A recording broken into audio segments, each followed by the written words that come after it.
Et donc, pour l'étincelle de sagesse, notez-le, c'est le conseil reçu hier à 23h21.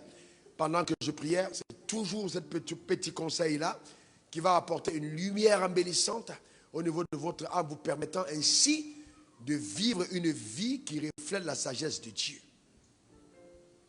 Si vous n'avez jamais eu d'histoire, vous qui voulez vous marier, avec un homme ou cette femme-là, vous ne la connaissez pas encore.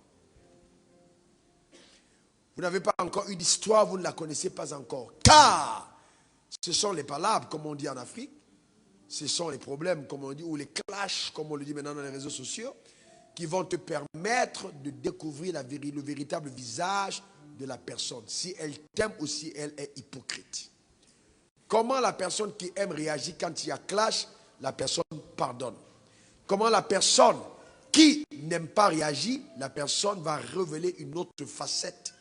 Mais là, tu vas voir la véritable hypocrisie. Car si vous n'aimez que les gens qui vous font du bien, alors vous êtes pire que les païens. C'est ce que Jésus a dit. D'accord? C'est ce que Jésus a dit. Alors c'est très important. Ah oui, vraiment, j'aimais cet homme, mais vraiment il a fait telle chose. Oui, c'est l'opportunité pour toi de prouver que tu avais vraiment aimé. Car la première facette de l'amour, c'est le pardon. La première facette que l'amour révèle, quand elle te rencontre, c'est le pardon. L'amour pardonne tout.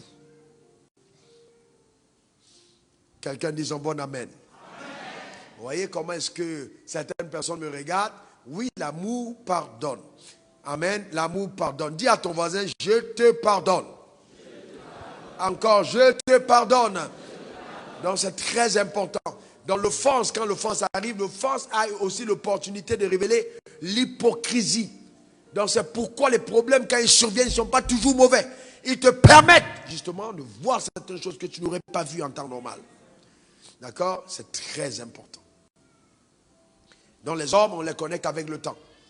Le temps est un très bon facteur. Ne sois pas trop pressé.